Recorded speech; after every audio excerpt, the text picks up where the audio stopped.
Copa del Rey football এম্পানিওলের বিপক্ষে league match হারের তেতো নিয়ে আজ স্প্যানিশ কোপা ডেল রেতে কোয়ার্টার ফাইনাল খেলতে মাঠে নামবে চোট জর্জর রিয়াল মাদ্রিদ।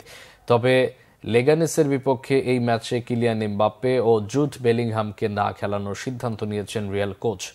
লেগানেসের মাঠে বাংলাদেশ সময় রাত 2টায় শুরু হবে কোয়ার্টার ফাইনাল ম্যাচটি। চোটের কারণে রিয়াল দলে আগে থেকেই বাইরে আছেন দুই ডিফেন্ডার, এদের মিলিতাও ও দানি কারভাহালের সঙ্গে মিডফিল্ডার এদুয়ার্দো কামাভিঙ্গা। সর্বশেষ গত শনিবার লা লিগায় এম্পানিওলের বিপক্ষে 1-0 গোলে হেরে যাওয়ার ম্যাচে হ্যামস্ট্রিং চোট পেয়ে কয়েক সপ্তাহের জন্য ছিটকে গেছেন মিডফিল্ডার আন্তোনিও রুডিগার।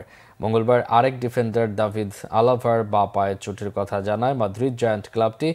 13 মাস বাইরে থাকার পর গত মাসে মাঠে ফিরেছিলেন অস্ট্রিয়ান ডিফেন্ডার। এম্পানিওলের বিপক্ষে এমবাপ্পে ও বেলিংহাম পুরোটা সময় খেললেও চোট পেয়েছেন দুই তারকা। গত গ্রীষ্মের দলবদলে পিএসজি থেকে রিয়ালে এসে সব প্রতিযোগিতা মিলিয়ে 33 ম্যাচে 21 গোল করা এমবাপ্পের পায়ে কাল শীটে পড়েছে।